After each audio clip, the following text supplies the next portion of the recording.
नमस्कार दोस्तों, मैं सत्येंद्र मौर्य अपने इस हिस्ट्री की सीरीज को आगे बढ़ाते हुए फिर कुछ नए प्रश्नों के साथ मैं आप लोगों के समक्ष उपस्थित हुआ हूँ। आज जो ये प्रश्न है ये मॉडर्न हिस्ट्री से लिए गए हैं, जो यूपीपीएससी और नेट जेआरएफ एग्जाम्स के लिए बहुत ही महत्वपूर्ण है। ठीक है? चलिए, आशा करता हूँ आपका उपनयन संस्कार हो गया होगा। संस्कार मतलब लाइक, सब्सक्राइब एंड शेयर। चलिए, हम अपने चलते हैं पहले प्रश्न की तरफ। देखिए, जो पहला प्रश्न हमारा है, निम्नलिखित घटनाओं को सही क्रमिक क्रम में व्यवस्थित कीजिए।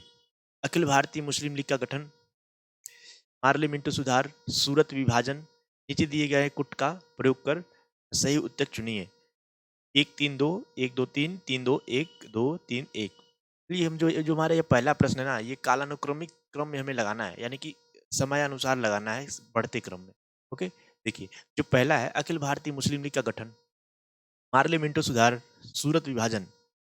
अब ठीक है, आप इसमें भी एलिमिनेशन मेथड चाहे तो लगा सकते हैं। ताकि मैं आपको बता दूं, अखिल भारतीय मुस्लिम लीग के बारे में मैं बताना चाहूँगा। इसका जो गठन है ना, यह 1906 में 1906 में इसका मुस्लिम लीग, ठीक है, इसका गठन हुआ था। सलीमुल्लाह खां और आगा खां ने इसकी स्थापना की थी। सलीमुल्लाह खां और आगा खां ने इसकी स्थापना की थी 1906 में। इसकी स्थापना ढाका में इसकी बैठक हुई थी, जिसमें लगभग 4000 अनुयायियों के साथ इस का गठन हुआ था, इसमें उपस्थित हुए थे। ओके, तो ये 1906 है, इसके बारे में ज़्यादा कुछ नहीं जाना, बाकी हम और डिस्कस करेंगे। 1906 में इसकी स्थापना हुई थी। और मार्ले मिंटो सुधार, ये आया था ना, मार्ले कौन थे? ये मार्ले थे, ये भारत सचिव थे, ये जो ब्रिटेन के वहाँ के पार्लियामेंट के मेंबर ऑफ, वहाँ के क्या थे, सदस्य थे, मेंबर थे। और सूरत विभाजन कब हुआ था? चलिए, पहले मार्ले मिंटो सुधार आया था ना 1909 में आया था ना, 1909 में आया था, 1909। ओके, 1909 में आया था। जिसमें क्या किया था, मुस्लिमों को पृथक निर्वाचक मंडल प्रदान किया गया था। ठीक है, फुट डालो राज करो की नीति इसी में स्पष्ट रूप से आई थी। मुस्लिम पहली बार क्या किया गया, पृथक निर्वाचक मंडल प्रदान किया गया। और क्या क्या प्रदान किया गया? पृथक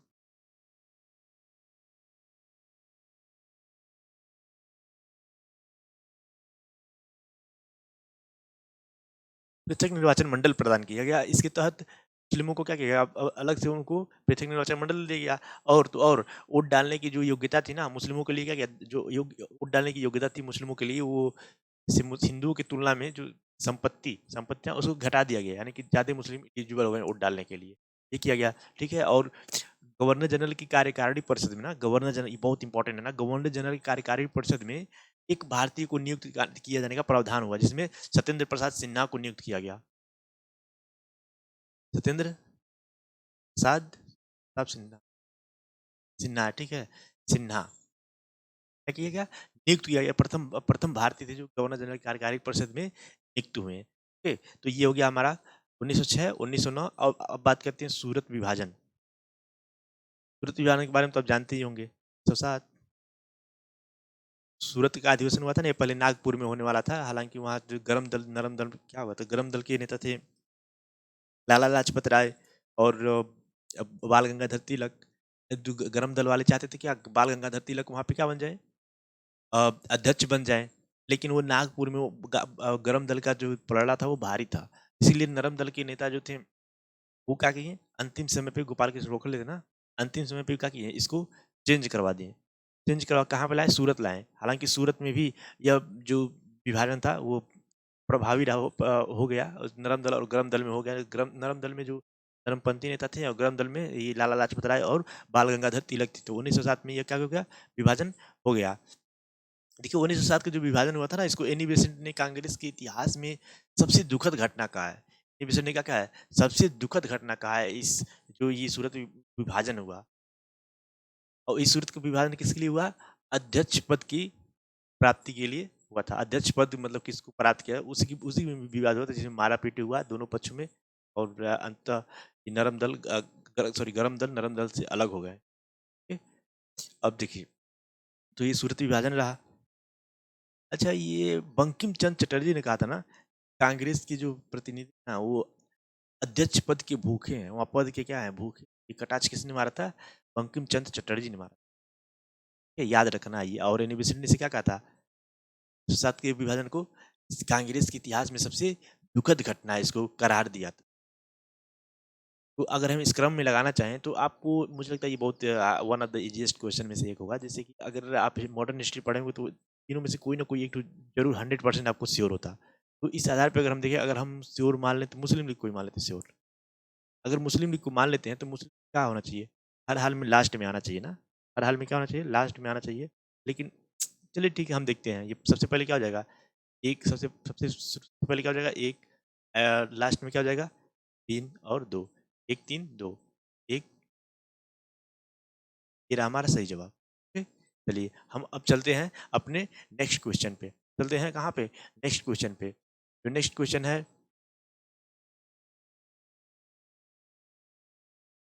दोस्तों ये हमारा अगला प्रश्न है। वर्ष 1936 के चुनावों के पश्चात निम्नलिखित में से किसने लोगों को सांप्रदायिक विचारधारा के जाल में फंसाने से बचाने हेतु मुस्लिम जनसंपर्क कार्यक्रम की शुरुआत की? होप सो आप समझ गए होंगे इस प्रश्न को क्या कहना चाहता है। 1936 के चुनाव के पश्चात, यानी 1936 का जो चुनाव हुआ ना, उससे पहले मुस्लिम जनता को ना, जो उसमें सांप्रदायिक विचारधारा में बहुत तेजी से क्या हो रहे थे, एकदम संलिग्न होते जा रहे थे। ठीक है, देश में अराजकता एकदम फैल रहा था, हिंदू मुस्लिम। तो इसे बचाने के लिए, मुस्लिम जनता को इससे बचाने के लिए, उस अराजकतावादी तत्व थे उनसे उनकी विचारधारा में शामिल होने से बचाने के लिए तो अभियान छेड़ा गया ना। पहले हम ये चार ऑप्शन कौन कौन से है? अबुल कलाम आजाद भी कांग्रेस के नेता थे, कांग्रेस के भी नेता थे। अबुल कलाम आजाद, जवाहरलाल नेहरू, सुभाष चंद्र बोस। सुभाष चंद्र बोस थे ना थोड़ा हिंदू थे, लेकिन हालांकि ये थे, बट और मोहम्मद अली जिन्ना, ये तो कट्टर हो गए बाद में। ठीक है, देखिए, तो हम सुभाष चंद्र बोस को ऐसे एलिमिनेट कर सकते हैं, मोहम्मद अली को ऐसे कर सकते हैं, बाकी बचे ये दोनों ना, दोनों में से हम किसी को चुन। हालांकि हमारा जवाब सही ऑप्शन है जवाहरलाल नेहरू। ठीक है, मैं इसमें आ जाता हूँ, डिस्कस करना चाहूँगा। 1936 का जो चुनाव हुआ ना, 1937 में चुनाव हुआ था ना, 1936-39 में। ठीक है, उस 1939 में तो कांग्रेस ने इस्तीफा दे दिया था, 1937 में हुआ था। ठीक, 1936 के चुनाव के पश्चात, मतलब उसके पश्चात पश्चात पश्चात तो ऑल इंडिया कांग्रेस कमेटी का मतलब उन्होंने एक कमेटी हुआ, जिस कमेटी में सहमति से क्या हुआ, पंडित जवाहरलाल नेहरू, क्या उन्होंने एक जो कांग्रेस के नेता थे, कांग्रेस नहीं कम्युनिस्ट पार्टी के नेता थे, मोहम्मद अशरफ, ये याद रखना, मोहम्मद अशरफ, अशरफ अशरफ, ठीक है, इनको यह कार्य सौंपा कि वो क्या करें, जो मुस्लिमों के जो मुस्लिम लीग के अन्य जो मुस्लिम सदस्य थे, जो मुस्लिम लीग में भी शामिल नहीं थे, हालांकि वो मुस्लिम लीग की वो जो कट्टरपंथी विचारधारा थी, उससे बहुत प्रभावित हो रहे थे, धीरे धीरे प्रभावित हो रहे थे, और उसकी तरफ झुकाव उनके तरफ ज्यादा हो रहा था। तो इन्होंने, एम अशरफ ने, 1937 में एक क्रांतिकारी और राजनीतिक और आर्थिक योजना तैयार की है। ये मिलकर किसी कांग्रेस के साथ मिलकर आर्थिक योजना तैयार की, और इसमें मुस्लिमों को जो जो कट्टरपंथ में शामिल थे उनको बचाया, और उसमें क्रांतिकारी गतिविधियों में और स्वतंत्रता संग्राम चल रहा था उसमें शामिल होने के लिए प्रेरित किया है। तो इससे क्या हुआ कि देश में अराजकता थोड़ा कम हो, उसका स्पीड थोड़ा कम हो गया। हालांकि अराजकता तो दिन प्रतिदिन बढ़ती ही जा रही थी, परंतु थोड़ा इसमें स्पीड कम हो गया, और ये थोड़ा इसमें भी कांग्रेस में भी जो अधिक से अधिक मुस्लिम प्रतिभागी भाग लेने लगे, उसके सदस्य बनने लगे, उसमें बढ़ चढ़ के हिस्सा लेने लगे। ठीक है, ये यम अशरफ को याद रखना था कि ये जो है ना, यम अशरफ, ये इसी से जुड़े हुए थे। ठीक है? और मुस्लिम जनसंपर्क कार्यक्रम लाया गया, और जा जाके देश में मुस्लिम दौरा करके मुस्लिम से संपर्क किया जाता था। हालांकि ये हिंदू मुस्लिम एकता के लिए बहुत मतलब बहुत बेजोड़ साबित हुई। इसे हिंदू में तो क्या हुआ, अ, मजबूती आई, परंतु जो इसी समय मुस्लिम लीग थी, उन्होंने उससे भयभीत हो गई। मतलब उनका जो है ना, अलग पाकिस्तान की मांग, हालांकि अभी अलग पाकिस्तान का मांग नहीं चला था, परंतु वो धर्म के आधार पर देश अपने जो हिंदू क्या करते हैं, क्या बोलते हैं उसे, धर्म के आधार पे बांट रहे थे ना, धर्म के आधार पर सोच रहे थे कि वो अपना पक्ष मजबूत कर रहे थे, तो उन्होंने इसे वो भयभीत हो गए। मुस्लिम लीग जो थी ना, भयभीत, दूसरी कट्टरपंथी विचारधारा थी, और भयभीत हो गई, अब और कट्टर हो गई, अब और कट्टर हो गई, और कट्टरपंथी साम्राज्यवाद विरोधी कार्यक्रम शुरू कर दी। कांग्रेस के विरुद्ध उनको भड़काना शुरू कर दी, और धर्म का चादर ओढ़ ली। तो इस तरह से ये हमारा जो आप समझ पाए होंगे, ये जो इसका जो शुरुआत किसने किया था, जवाहरलाल नेहरू ने शुरू किया था। ठीक है, चलिए हम अब चलते हैं अपने अगले प्रश्न पर। हमारा अगला प्रश्न है,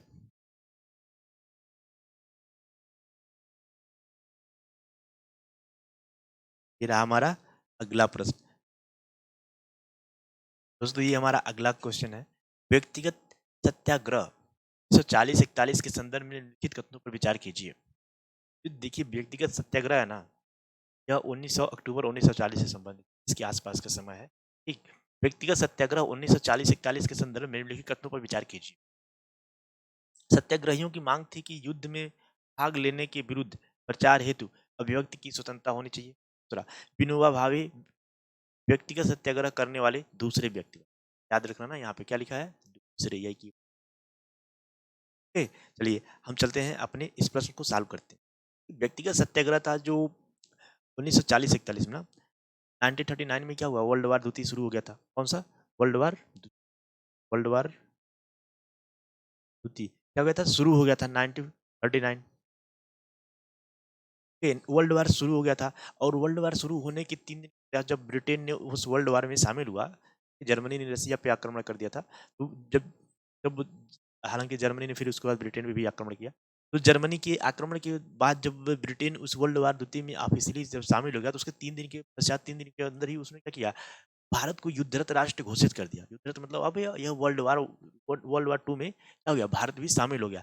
हालांकि जो भारत के जो नेता थे, कांग्रेसी थे और प्लस और भी जितने भी यहाँ पार्टियां थी, वो इस युद्ध में शामिल नहीं होना चाहती थी। वो इस युद्ध के साथ एक ही शर्त पे आना चाहते थे कि वो भारत को क्या चाहिए, अब आज़ादी चाहिए। अगर भारत मतलब आज़ादी देने का, अगर वह मतलब पूर्ण स्वराज्य मतलब स्वतंत्र करने का अगर वो पूरा निश्चित करें, तब जाके वो भारत इसमें शामिल हो सकता है। लेकिन हालांकि वो भारत के नेताओं से बिना पूछे ही, बिना यहाँ की तब बातचीत किए, सहमति के बिना सहमति के ही वो क्या किए, युद्धरत राष्ट्र घोषित कर दिए। कौन? ब्रिटिशर्स। ओके, तो जब उन्होंने घोषित कर दिया, तो फिर इसका विरोध करने के लिए व्यक्तिगत इच्छा होती ना, जैसे व्यक्तिगत इच्छा, तो इस व्यक्तिगत इच्छा को जाहिर करने के लिए कि हमने मतलब हम इसमें शामिल नहीं है, उसका प्रचार प्रसार करने के लिए अ, गांधी जी एक बार फिर से राजनीति में सक्रिय हुए थे, बहुत लंबे अंतराल के बाद। जब वो चले गए थे ना, वो अ, हरिजन हरिजन यात्रा निकाल रहे थे, हरिजनों के साथ मिलजुले थे, पूरे देश के भ्रमण कर रहे थे। उसके बाद वो लगभग लंबे अंतराल के बाद क्रांति इन गतिविधियों में सक्रिय हुए। अब सक्रिय होने के बाद ये जो है, इनको व्यक्तिगत सत्याग्रह को इन्होंने शुरू किया। किसके विरुद्ध शुरू किया? जो ब्रिटिशर्स ने वर्ल्ड वार द्वितीय में भारतीयों को जबरदस्ती क्या कहता है, धकेल दिया था। हालांकि उसी का विरोध करने के लिए यह व्यक्तिगत सत्याग्रह शुरू किया गया था। हालांकि गांधी जी ने इसको सीमित रखा, इसमें सीमित रखा, जो अलग अलग प्रांतों के अलग अलग क्षेत्रों से चुने हुए व्यक्ति उस व्यक्तिगत सत्याग्रह में क्या होते थे, भाग लेते थे। केवल चुने हुए व्यक्ति भाग लेते थे और वह किसी एक निश्चित स्थान पे जा करके, हालांकि वो वहाँ के जो स्थानीय जो जो उस जगह के जो डीएम होते, डिस्ट्रिक्ट मजिस्ट्रेट, उसको पहले सूचित किया था कि हम यहाँ पे जाएंगे और यहाँ पे ये क्या करेंगे, एक प्रचार करेंगे, या प्रचार करेंगे और वहाँ पे भाषण देंगे। उसको वो पहले ही सूचित कर देते थे, फिर उनकी अनुमति पे वह वहाँ जाके वह जनता को संबोधित करते थे और उसे बताते थे कि हम वर्ल्ड वार द्वितीय में शामिल नहीं हैं, तो जागरूक करते थे। ठीक है, तो इस तरह इस एक सीमित आंदोलन था। इस सीमित आंदोलन के जो प्रथम सत्याग्रही थे, प्रथम सत्याग्रही कौन थे? विनोबा भावे।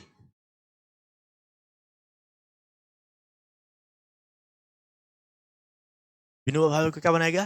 प्रथम सत्याग्रही बनाया गया। और द्वितीय सत्याग्रही किसे बनाया गया? ये हो गया प्रथम, और द्वितीय कौन हो गए? द्वितीय सत्याग्रह जवाहरलाल नेहरू को बनाया गया।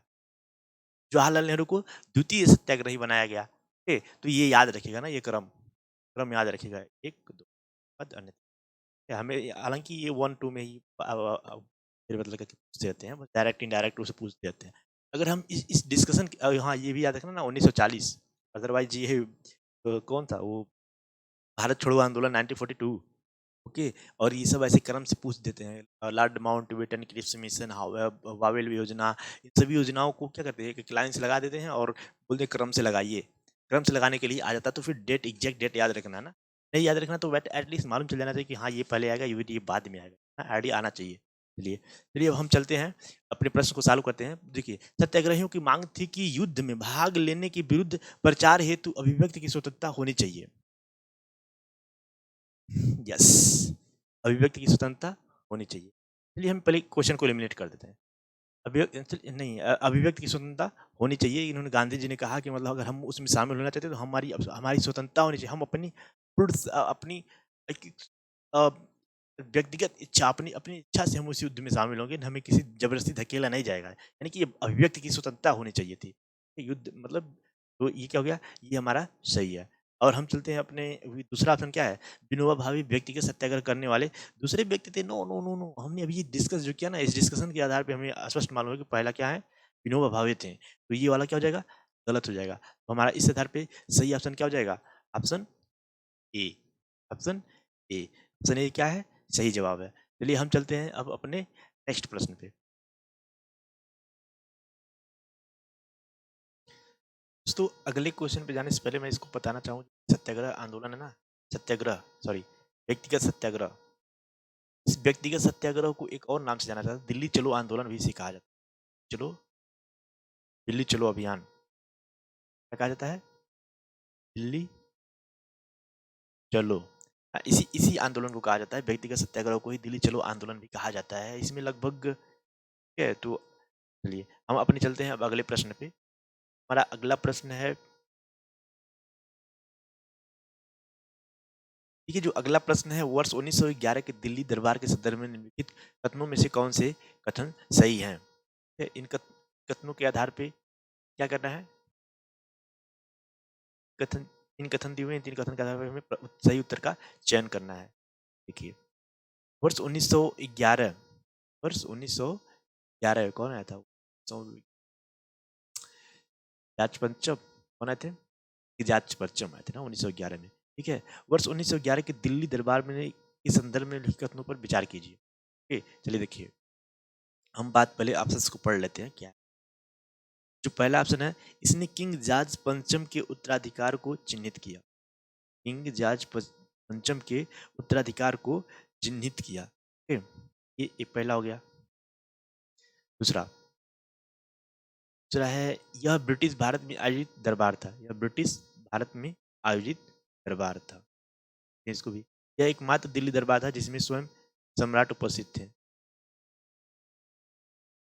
अभी देखते हैं। देखिए जो हमारा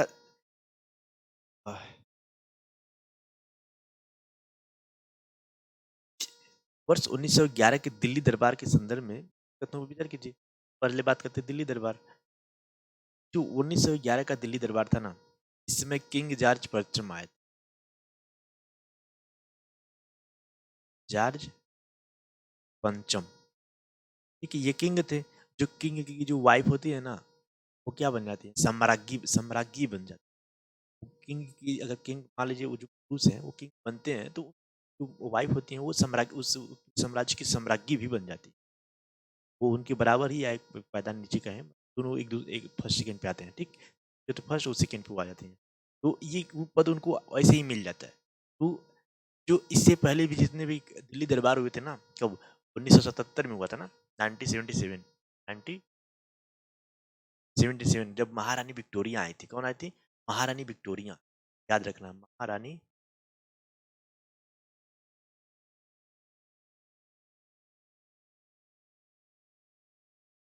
अच्छा, जो ये किंग एलिजाबेथ सॉरी एलिजाबेथ द्वितीय की डेथ हुआ है ना, जो अभी इस समय, वो महारानी विक्टोरिया की शायद पोती थी ना, पोती। ठीक है, ये पोती थी, आई थिंक पोती थी, बेटी तो साल ये 100 साल नॉट पॉसिबल। ये भी बेटी 100 साल ये भी जी, 100 साल पहले जाए। नहीं नहीं बेटी नहीं होंगी, बस पोती थी। क्या थी ये? पोती थी। ओके, तो ये किंग एलिजाबेथ डेथ हुआ है। देखिए आते हैं अब महारानी विक्टोरिया से में आए थे 1977 में। 1900, आपको याद होगा 1903 में ना, 1903 में एडवर्ड सप्तम आए थे। एडवर्ड सप्तम, जो एडवर्ड सप्तम के थे, वो Duke of Karnad, Duke of Karnad उनके एक जो द्वारा एक ऑफ कर्नाड जो व्यक्ति थे, वो मतलब भेजा गया था, उन्होंने ही भेजा था। तो वो भी डायरेक्ट उपस्थित नहीं। और महारानी विक्टोरिया जो थी, वो तो महारानी थी और साम्राज्ञी थी, के भी जो किंग रहे होंगे वो नहीं यहाँ उपस्थित हुए। हालांकि जो इसके बाद जब 1911 में जो होता है ना, 1911 में, तो इससे पहले भी जितने भी थे उसमें किंग नहीं आए थे, नहीं आए थे। परंतु जो 1911 का हुआ था ये बहुत स्पेशल हो गया भारत के लिए, क्या हो गया, बहुत स्पेशल हो गया। और इसमें कौन आए थे? जॉर्ज पंचम आए थे। जॉर्ज पंचम, जॉर्ज किंग जॉर्ज पंचम इस समय क्या हुए थे, आए थे। तो किंग जॉर्ज पंचम की उपस्थिति को स्पेशल बनाने के लिए ब्रिटिशर्स ने क्या किया, दिल्ली दरबार की आयोजन की, क्या, दिल्ली दरबार लगाया गया, दरबार का आयोजन किया गया। इस दिल्ली दरबार में क्या किया, दिल्ली की जो जो इसे भव्य बनाने के लिए, जो दिल्ली उस समय की राजधानी क्या थी, कलकत्ता थी, कलकत्ता को क्या किया, दिल्ली स्थानांतरित किया। अब राजधानी क्या हो गई, अब दिल्ली हो गई, तो राजधानी ट्रांसफर किया गया।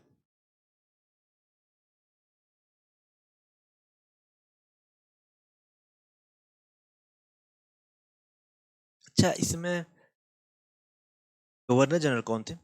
गवर्नर जनरल, भारत के वायसराय कौन थे? इसमें वायसराय जो थे ना, लॉर्ड हार्डिंग द्वितीय, लॉर्ड हार्डिंग द्वितीय थे। लॉर्ड हार्डिंग द्वितीय थे, इन्होंने ही दिल्ली दरबार की पूरी देख रेख की व्यवस्था की थी। ओके, तो देखिए इसमें लॉर्ड हार्डिंग द्वितीय क्या थे, गवर्नर जनरल थे, ये याद रखना है। ओके, अब देखिए जो राजधानी थी दिल्ली की, दिल्ली से क्या हो गई, सॉरी कलकत्ता से दिल्ली ट्रांसफर हो गई। ये एक इम्पोर्टेंट था। दूसरा, इसमें जब ये प्रवेश कर रहे थे ना, इसमें दिल्ली दरबार, जब ये दिल्ली दरबार में दिल्ली में प्रवेश कर रहे थे, आज आज के वर्तमान के दिल्ली के चांदनी चौक के ना, ये जो चांदनी चौक है एक, वहाँ पे क्या हुआ, जो गदर पार्टी के नेता, आई थिंक लाला हरदयाल, ठीक है, उन्हीं के कुछ अनुयायियों सहयोगियों ने पे क्या किया, बम फेंका, दिल्ली बम कांड है, बम कांड, बम कांड हुआ। इसमें क्या हुआ कि लॉर्ड हार्डिंग द्वितीय मरते मरते बचा था, बिल्कुल एक घायल भी हो गया था ना। तो इसमें हालांकि वो मरा तो नहीं, बच गया, बट बम कांड भी हुआ, इसलिए ये भी बहुत स्पेशल हो गया। और इसी समय क्या हुआ था पता है, इसके अलग अलग हिस्सों में इसका बहिष्कार किया जा रहा था, किया जाता था, बहिष्कार किया जाता किसका, जो दिल्ली दरबार हुआ और एक किंग पंचम आया था, इसका बहिष्कार चल रहा था, विरोध प्रदर्शन चल रहा था।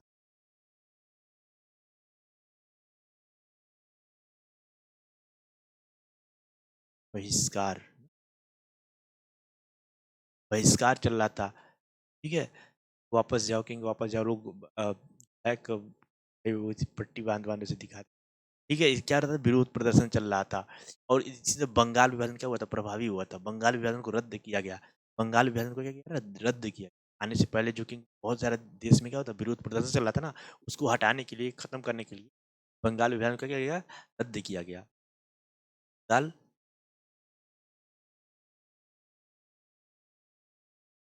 विभाजन का क्या किया, रद्द किया गया। यहाँ पे आपको दिख नहीं रहा होगा, मैं ऊपर कर दी, बंगाल विभाजन को क्या किया, रद्द कर दिया गया। जब बंगाल विभाजन क्या हो गया, रद्द भी हो गया। अब हम अपने आते हैं, बंगाल विभाजन रद्द हो गया, बंगाल विभाजन रद्द हो गया। और एक और स्पेशल घटना घटी थी, जो ये 1911 है ना, जो लॉर्ड हर्डिंग द्वितीय जो वायसराय हैं, इन्हीं के कार्यकाल में गांधी जी जो है अफ्रीका से कहाँ आ गए, साउथ अफ्रीका से 9 जनवरी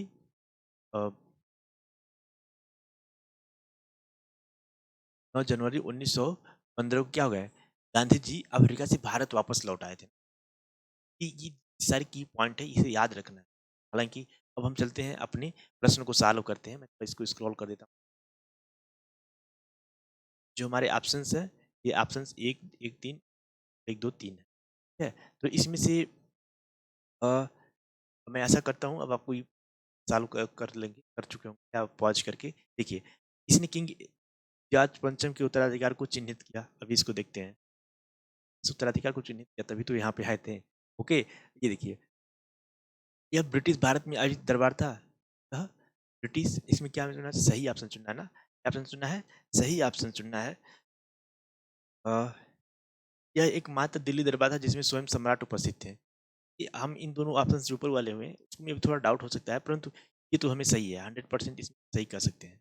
जो हमने अभी देखा ना, इसमें प्रत्यक्ष जांच पंचम क्या हुए थे, उपस्थित हुए थे, ये तो हमारा सही है। अगर इस आधार पे हम इसको गलत करना चाहें, इसमें ऑप्शन एलिमिनेट करना चाहें, तो केवल एक ऑप्शन एलिमिनेट। अब और आगे चलते हैं। दूसरा उत्तराधिकार को तो चिन्हित किए। हाँ, उत्तराधिकार को क्या हुए? चिन्हित किए, तभी तो यहाँ पे आए थे। वो उत्तराधिकार में क्या था, ये वंशानुगत हो गया था ना। तो जैसे वहाँ पे जो किंग बनेगा उसका भारत अपने में से ऑटोमेटिक बन जाता, ठीक है, प्रत्यक्ष रूप से वैसे ही वैसे ट्रांसफर हो जाता था। ये यहाँ के भी किंग बन गए, यहाँ के भारत के भी किंग दिखते हैं। तो हमारा क्या हो गया, पहला भी क्या हो गया, पहला भी सही हो गया। जब पहला भी सही है, एक और तीन क्या हो गए, सही है। हालांकि एक और तीन तो इसमें क्या है, एक और तीन तो इसमें दिया है, परंतु एक और तीन इसमें भी अवेलेबल है। और दूसरा क्या है, जब ब्रिटिश भारत में आयोजित दरबार था, भारत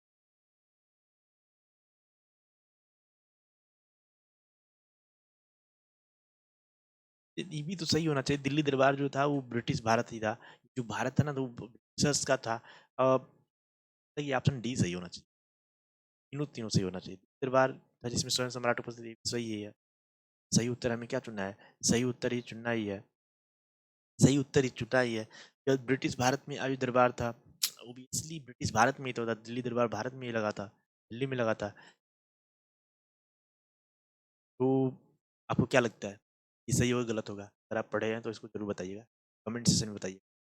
मैं इसके साथ जाऊँ या इसके साथ जाऊँ, इससे मुझे डाउट है। मुझे इतना तो 50-50 दोनों तो होगा नहीं, 50-50 दोनों।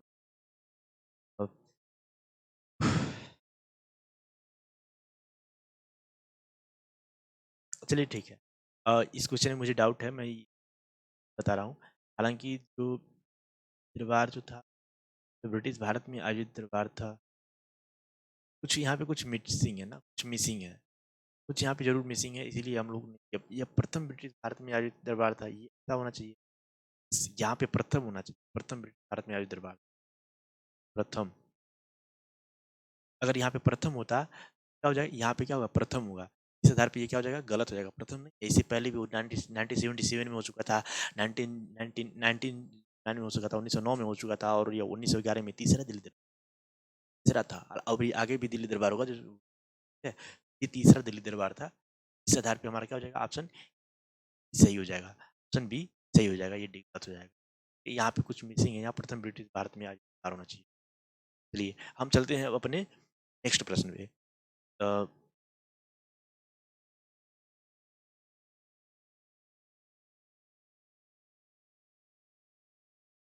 दोस्तों जो ये हमारे अगला प्रश्न है ना, भारतीय स्वाधीनता अधिनियम 1947 के संदर्भ में लिखित कथनों पर विचार कीजिए।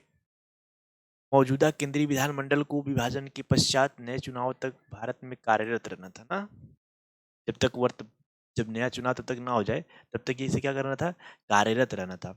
इसको भारत में कार्यरत रहना था, जो वर्तमान में केंद्रीय विधानमंडल था और राज्य में प्रांतीय विधानमंडल था, उसको कार्यरत रहना था। ओके, याद रखना। मतलब इस कथन का बोल रहा है, अभी हम देखेंगे, इसे चेक करेंगे सही गलत है। देसी रियासतों को ब्रिटिश भारत के नए डिवीजनों अर्थात भारत या पाकिस्तान में से किसी एक में शामिल होने या स्वतंत्र रहने का विकल्प दिया गया। ये चेक करेंगे। इस अधिनियम ने राज्य सचिव के पद के कार्यों को राष्ट्रमंडल मामलों के सचिव को हस्तांतरित कर दिया गया। राष्ट्रमंडल मामलों के सचिव को स्थानांतरित कर दिया गया। उपरोक्त कथनों में से कौन से सही है? यदि हम ब्रिटिश स्वाधीनता अधिनियम जो है ना, ये 1947, इसके संदर्भ में बात कर लेते हैं। तो देखिए, जो 1947 में आया था, जो इस समय जो ब्रिटेन में जो सरकार थी ना, क्लीमेंट एटली की सरकार थी। कौन थे पीएम, कौन थे?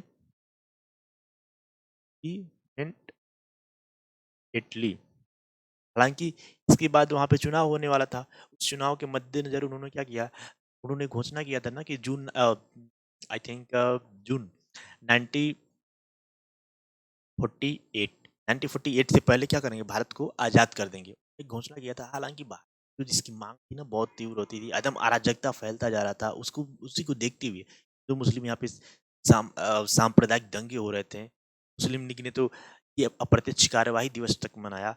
सबको देखते हुए क्लीमेंट एटली की सरकार ने उससे पहले ही भारत को आज़ाद करने की निश्चय लिया, ठीक है, निश्चित किया। तो इसी आधार पर उसने किस पार्टी से थे, लेबर पार्टी ना, ये याद रखना, लेबर पार्टी, ठीक है। आई थिंक ये दिखाई नहीं दे रहा होगा ना आपको, मैं अपने आप को हाइड कर ले रहा हूँ, ठीक, मैं आपको क्या कर रहा हूँ, हाइड कर ले ठीक है, मैं अपने आप को हाइड कर ले रहा हूँ, तब यहाँ पे पूरा दिखाई दे।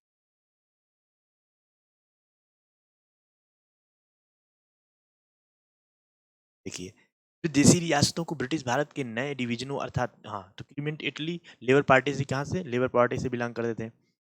ये लेबर पार्टी से तो बिलोंग करते थे। ये चाहते थे क्या कि भारत अब पहले ही आज़ाद कर दिया जाए।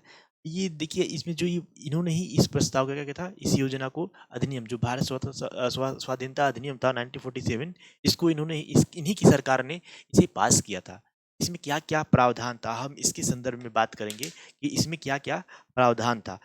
देखिए पहले था इसमें कि भारत को ना 2 डोमिनियन स्टेटस कौन? भारत प्लस पाकिस्तान में विभाजित कर दिया जाएगा। इसी इसमें जो गवर्नर जनरल कौन थे? माउंटबेटन थे ना, माउंटबेटन बन के आएँगे ना। गवर्नर जनरल कौन बनते बन के आए थे? Lord Mountbatten. इसे लॉर्ड माउंटबेटन योजना भी कहा जाता है। तो इसमें क्या किया? भारत और पाकिस्तान को 2 स्वतंत्र उपनिवेशिक राज्यों में विभाजित कर दिया गया, देशों में डोमिनियन स्टेट्स में विभाजित कर दिया गया। दूसरा, जो यहाँ की क्या थे? रियासतें थीं, रियासतें उनको बोला गया कि आप या तो भारत में शामिल हो जाएँ, या तो पाकिस्तान में शामिल हो जाएँ, या फिर आप स्वतंत्र रह सकते हैं। उनको ये तीनों ऑप्शन दिया गया, ठीक है? आप जब तक चाहें तब तक आप स्वतंत्र रह सकते हैं, या इन दोनों में कहीं भी शामिल हो सकते हैं। उन्हें क्या किया गया? स्वतंत्रता दिया गया। तीसरा, तो ये जो उस समय की जो केंद्रीय विधानसभा थी ना, केंद्रीय विधानसभा और प्रांतीय विधानसभा, उनको बोला गया कि अब ये क्या हो जाएँगी? रद्द हो जाएँगी। जो भारत शासन अधिनियम 1937 के संदर्भ में जब ये तुरंत लागू हुआ, उसी समय क्या हो जाएँगी ये? रद्द हो जाएँगी। केंद्रीय प्लस प्रांतीय, केंद्रीय प्लस प्रांतीय, दोनों क्या हो जाएँगी? रद्द हो जाएँगी, रद्द हो जाएँगी। ये उसमें प्रावधान था। और इसके बाद क्या हो गया? ये जब दोनों रद्द हो जाएँगी, तो जो भारत का जो सरकार था, वो कैसे चलेगा? इसके इसके मद्देनज़र जो भारत का जो 19 भारत सरकार एक्ट आया था ना 1935, भारत सरकार एक्ट 1935,